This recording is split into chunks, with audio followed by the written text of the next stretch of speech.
అంటే ప్రజలకి ఈ ప్రభుత్వం మీద, చంద్రబాబు నాయుడు గారి మీద ఉన్న విశ్వాసం, ఒకటే రాజధాని అని స్పష్టంగా చెప్పిన తర్వాత మరి అక్కడ రాజధానిలో ప్రజలందరికీ కూడా నమ్మకం కలిగింది.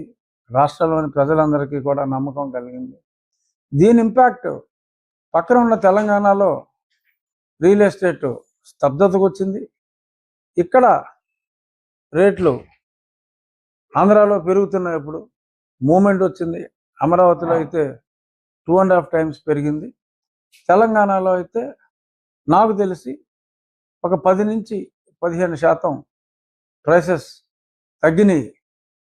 సో దీని అంతటికి ఒకే ఒక్క కారణం జగన్ పోవటం, చంద్రబాబు నాయుడు గారు రావటం.